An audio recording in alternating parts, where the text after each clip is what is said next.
मित्रों नमो नमः। लघु सिद्धांत कौमुदी के व्याकरण को क्रमशः अध्ययन करने के लिए आप लोग हमारे चैनल को सब्सक्राइब कर लीजिए।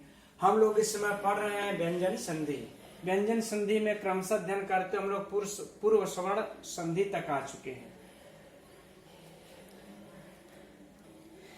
जिसके अंतर्गत आज हम लोग अध्ययन करेंगे झयो होन्यत्रस्याम इस सूत्र का।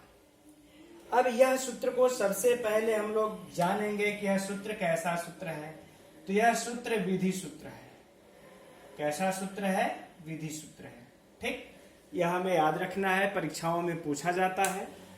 इसके बाद हमें इसके अर्थ को हम लोग निकालना प्रारंभ करते हैं। तो अर्थ निकालने से पहले हम लोग इसकी विभक्ति को देख लेते हैं। इसमें क्या है? यह झय। झया में कौन सी विभक्ति है? तो झया में हम देखेंगे तो पंचमी एक वचन है। ठीक है, इस तरह से अर्थ निकालते हैं, पंचमी एक वचन।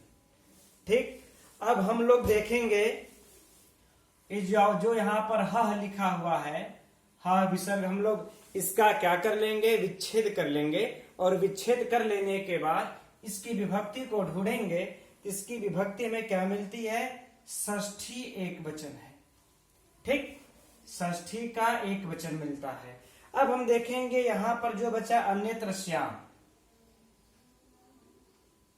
अन्यत्रस्याम इस तरीके से मित्रों यदि आप लोग पढ़ लेते हैं, इस तरीके से यदि इसका अर्थ आप लोग निकालते हैं, तो हमारा दावा है कि कभी भी आप लोगों को यह संधि भूलेगी नहीं। तो इसलिए आप लोग कोशिश कीजिए कि हम इस तरीके से किसी भी सूत्रों का अर्थ करना सीखें। इस अन्यत्र श्याम का में हम विभक्ति देखते हैं, तो इसमें देखिए सप्तमी एक वचन है। पिछले भी सूत्र में था, हम बता चुके हैं पिछले वीडियो में। अब इसके बाद हम लोग क्या करेंगे? यह सूत्र तो खत्म हो गया, लेकिन इतने से ही इसका अर्थ नहीं निकलेगा। हम लोग क्या करेंगे? अनुवृत्ति ले लेंगे।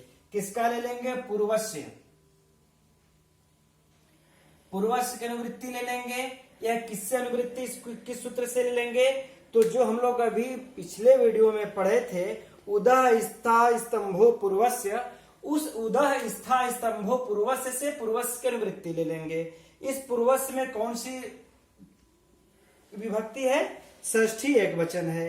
अब हम लोग देखेंगे, अब एक अनुवृत्ति और ले लेंगे सवर्ण का। ठीक, इस सवर्ण में प्रथमा एक वचन है। करेक्ट। अब हम लोग इसका अर्थ, यह दो हम लोगों ने अनुवृत्तियां ले ली हैं, इसका विच्छेद कर दिया तो इतना प्राप्त हो गया। अब हम लोग इसका अर्थ निकालेंगे। तो यह क्या कह रहा है? झय, झय से परे, झय अर्थात झय से परे, हकार, झय से परे हकार के। अब यह षष्ठी है तो हकार के स्थान पर, तो झय से परे हकार के स्थान पर अन्यत्रस्याम का अर्थ होगा विकल्प से। ठीक, पिछले भी सूत्र में बताए हैं।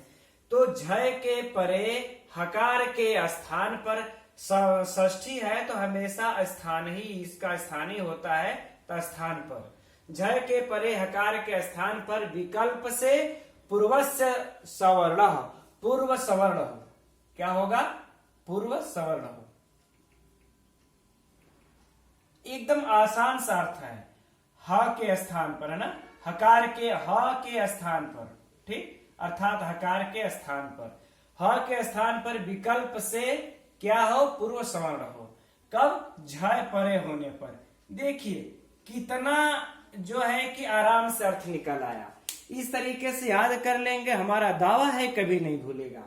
झयो अर्थात झय परे होने पर, हकार के स्थान पर, अन्यत्रस्याम विकल्प से, पूर्वस्य सवर्ण, पूर्व सवर्ण हो। यह हमारा आराम से निकल गया। अब हम लोग इसको ऐसे समझ लेते हैं। यहां पर मान लेते हैं झय प्रत्याहार का कोई वर्ण है पूर्व में। यह क्या है? पूर्व। इसके बाद पर में क्या आता है? हकार अर्थात ह। तो इस ह के स्थान पर पूर्व, यहां का पूर्व सवर्णी हो जाएगा। इस ह पर इस झ का संवर्णी हो जाएगा, है ना। ठीक, इस झ का संवर्णी हो जाएगा ह के स्थान पर। अब हमको यह देख लेना है कि झ प्रत्याहार में कौन कौन से वर्ण आते हैं। तो हम जब माहेश्वर सूत्र में चलते हैं तो यमं गणनम झभय, तो वहां से झ प्रत्याहार को हम ले लेंगे, अर्थात चौथा वर्ण है झ चौथा। तो जब अगर चौथा वर्ण आ गया तो आप निसंकोच पहला य को ढूंढ लीजिए। यह प्रत्याहार बनाने के एकदम आसान सा तरीका है। अब आप य को ढूंढ लीजिए तो कहा जाएगा क प य, क प य। जो हमें झ मिलता है वह किस सूत्र में मिलता है, झ भ य सूत्र में। झ सूत्र में हमें झ मिलता है इसका, और यह जो मिला हमें क प य में मिला। ठीक, तो इसका हम झ ले लेते हैं, इसका य। तब आपको निसंदेह यह चौथा वर्ण है और यह उष्म से पहले समाप्त हो जाता है, पहला वर्ण है। ठीक, यह पहला वर्ण है। तो हम आराम से कर देंगे झ प्रत्याहार में हर वर्ग का चौथा, हर वर्ग का तीसरा, हर वर्ग का दूसरा, हर वर्ग का पहला, इतने वर्ण आते हैं। सर हल उष्म छूट गए। ठीक, तो इसमें छूट कौन से गए, हमको उष्म छूट गया, अंतस्थ छूट गए, नासिका छूट गया, स्वर छूट गया। बाकी हमें झ प्रत्याहार में हर वर्ग का चौथा, तीसरा, दूसरा, पहला वर्ण प्राप्त होता है। तो यहां पर हमें हर वर्ग का चौथा, तीसरा, दूसरा वर्ण प्राप्त होने के बाद यदि ह मिलता है, इस ह के स्थान पर इसका मिलेगा तो इसका स्वर्णी, तीसरा मिला तो इसका स्वर्णी, दूसरा पहला जिसका मिलेगा उसका स्वर्णी हो जाएगा। अब आइए इसको उदाहरण से समझते हैं। इसका जो हमें उदाहरण मिलता है वाघन, यह इसका हिंदी का होगा वाणी का शेर, वाणी का शेर, अर्थात जिसको हम बोलते हैं कि बोलने में चतुर, बोलने में चतुर, जो बोलने में चतुर होता है उसी को ना हम कहते हैं वाणी का शेर। ठीक, अब इसका हम लोग विच्छेद अगर करते हैं तो सर्वप्रथम देखिए वाक्धन हरि, वाक्धन हरि मिलता है। अब वाक्धन हरि को वाग्धन हरि हो जाएगा। अब आप लोग यहां पर अनुमान लगा सकते हैं किस सूत्र से होगा, तो झलाम जसोवंते से होगा। किस सूत्र से होगा, झलाम जसोवंते से। ठीक, झलाम जसवंते से क्या हुआ, यहां पर ग को नहीं क को ग, अर्थात जस आदेश हो गया, है ना, इसको जस आदेश हो गया। अब हम यहां पर देखेंगे, अब वाग हरि मिल प्राप्त हो गया हमें। अब देखिए जो ग है यह क्या है, झ प्रत्याहार के अंतर्गत आएगा कि नहीं आएगा, क्योंकि हमने बोला था कि झ प्रत्याहार के अंतर्गत हर वर्ग का चौथा, तीसरा, दूसरा, पहला वर्ण आता है।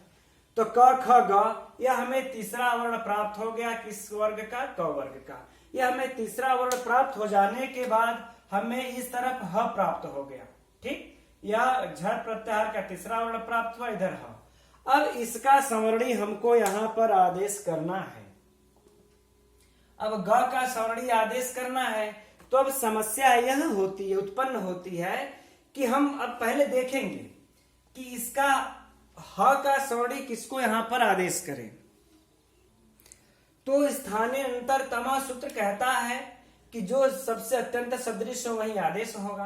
तो स्थानीय अंतरतमा सूत्र का बात मान करके हम इसके उच्चारण स्थान को देखेंगे तो हमें क का उच्चारण स्थान क्या मिलेगा, क ख ग घ अंग। ठीक, इसका उच्चारण स्थान क्या है, अकुह विसर्जनीय नाम कंठ। ठीक, इसका उच्चारण स्थान क्या है, कंठ। सबका अब हम लोग ह का देखेंगे, अकुह विसर्जनीय नाम कंठ। तो ह का भी उच्चारण स्थान क्या हमें प्राप्त हो गया, कंठ। अब देखिए, अब हम इसमें से कैसे हम पता लगाएंगे कि सबसे निकटतम सदृश वह अक्षर है, क्योंकि इसका भी उच्चारण स्थान ह का भी कंठ है, इसमें क ख ग घ अंग सबका तो उच्चारण स्थान कंठ है। अब हमें यहाँ पर समस्या उत्पन्न हो गई, तो हमने यह जो अकु विसर्जनीय नाम कंठा इस सूत्र से जो हमने लगाया, तो यत्न के दो प्रकार होते हैं। यह पहले वीडियो में चर्चा हो चुकी है, ग्रंथकार ने लिख चुका है। यत्न के दो प्रकार होते हैं। पहला कौन सा? अभ्यंतर। अभ्यंतर। तो हम लोगों ने इस अभ्यंतर यत्न के द्वारा अकु विसर्जनीय नाम कंठ सूत्र से देखा, तो इसका भी कंठ प्राप्त हुआ, इसका भी कंठ प्राप्त हुआ। अब हम इसमें से क को अगर रखेंगे चाहे ख को, तो एक झगड़ा करेगा, इसलिए हम अब इस सूत्र से फाइनल नहीं हुआ। अभ्यंतर प्रयत्न के द्वारा, अभ्यंतर यत्न के द्वारा फाइनल नहीं हुआ। अब हम क्या देखेंगे?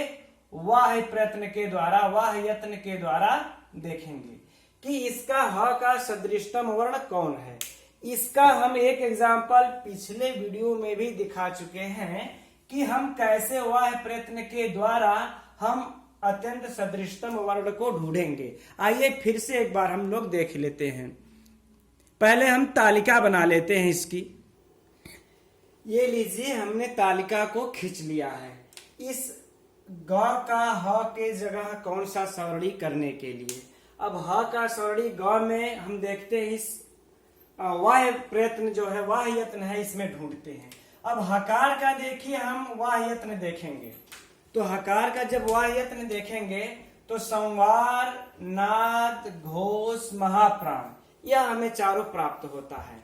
अब हम यह देखेंगे कि इस ह का जो हमें यह वाह यत्न प्रयत्न प्राप्त होता है, इस ग अर्थात इस क ख ग घ में से, अंग में से कौन सा इससे मैच करता है, कौन से इसकी समानता रखता है संवार, नाद, घोष, महाप्राण से, वही इसका अत्यंत सदृश समान सवर्णी होगा।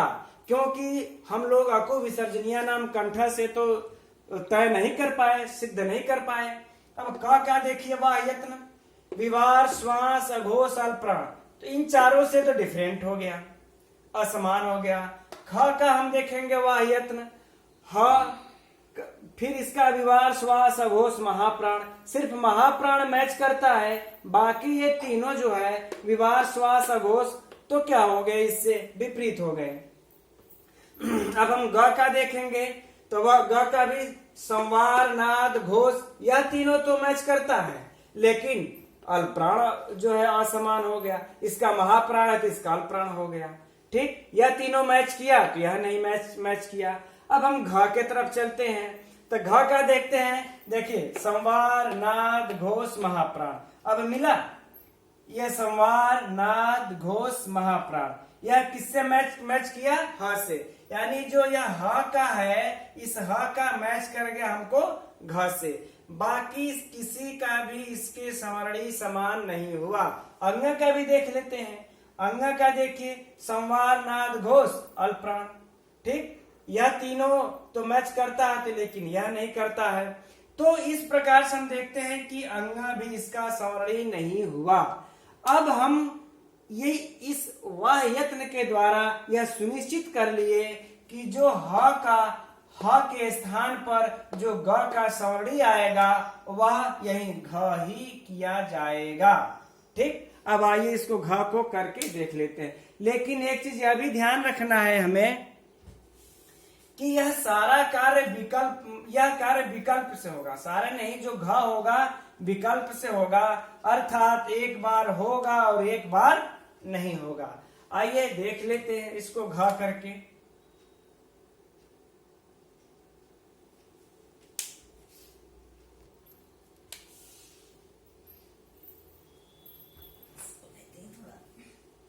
हाँ,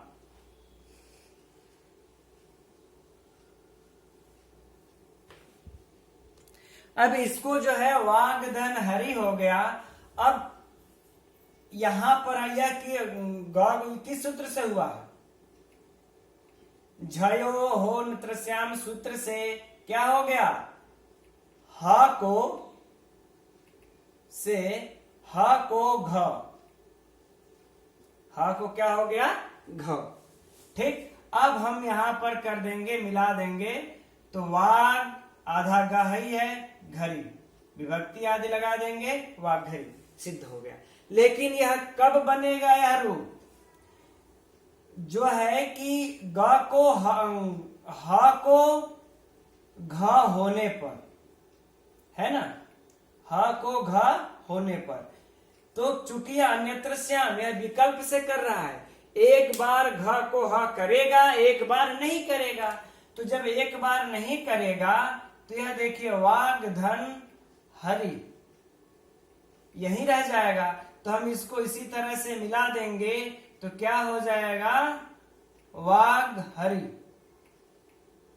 ठीक, तो इस प्रकार से यह दो रूप हमें प्राप्त होता है, एक तो वाग घरी होता है और एक वाग हरि होता है। यह पहला और ये दूसरा, यह हमें दो इसके उदाहरण प्राप्त होते हैं। इस प्रकार से सिद्ध हो गया। अब हम उम्मीद करते हैं कि आप लोगों को यह पूर्णतः समझ में आ गया होगा। लेकिन चलिए हम लोग इसका कुछ उदाहरण भी देख लेते हैं, आपको वह भी हम समझा देते हैं। पहले मैं उसको लिख लेता हूं।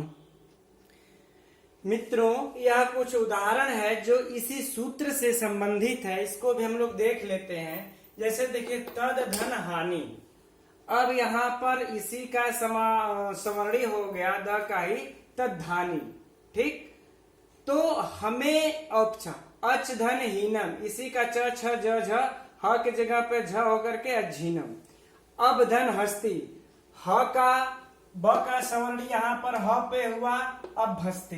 दिग्धन हस्ती, दिग्घस्ती। यहाँ पर हम लोगों को एक चीज देखना है, मैं कॉमन बता दे रहा हूं जो आप लोगों को परीक्षा में भी काम आएगा, कंफ्यूजन होने की कोई जरूरत नहीं है। ह का जब भी कोई समवर्णी होगा तो हर वर्ग का आपको चौथा वर्ण ही होगा। जैसे ह का समवर्णी जब भी होगा क ख ग घ होगा, क वर्ग से, फिर घ के बाद च छ ज झ होगा। ठीक, फिर ट ठ ड ढ होगा, फिर त थ द ध होगा चौथा, फिर प फ ब भ होगा। ठीक, इस प्रकार से जब भी ह का समवर्णी कोई भी वर्ण आएगा चौथा ही समवर्णी अक्षर होगा, क्योंकि हम लोगों ने जो वाह प्रयत्न देखा है वह चौथे में ही यह ह से मेल खाएगा, किसी का भी हो। आप देख लीजिए यहाँ पर ध चौथा, झ चौथा, भ चौथा, घ चौथा, फिर ध चौथा, झ चौथा। जब भी इसका होगा समवर्णी चौथा अक्षर ही समवर्णी होगा। इसलिए आप लोगों को परीक्षा में जब तद धन हानि दे दे तो तद धानी के जगह अगर ध के जगह आपको अगर त मिल जाए या द मिले या थ मिले तद थानी ददानी, तो इस प्रकार से इसे तो बिल्कुल ही गलत कर दीजिएगा। जब भी होगा ह का चौथा वर्ण ही होगा। यह समझने के लिए यह बिल्कुल आसान तरीका है, इसे आप लोग कंफर्म कर लीजिएगा कि चौथे अक्षर को छोड़ के दूसरा अक्षर कोई हो ही नहीं सकता। इसलिए हमको जब इस संधि होगी तो इसमें गलत करने का कोई सवाल ही नहीं पैदा होता। ह का जब भी हम देखेंगे चौथा लगाएंगे, ह का यहाँ पर जो भी वर्ण आएगा इसका चौथा अक्षर लगा देंगे। इसलिए आप लोगों को कहीं भी असुविधा होने का सवाल ही नहीं पैदा होता।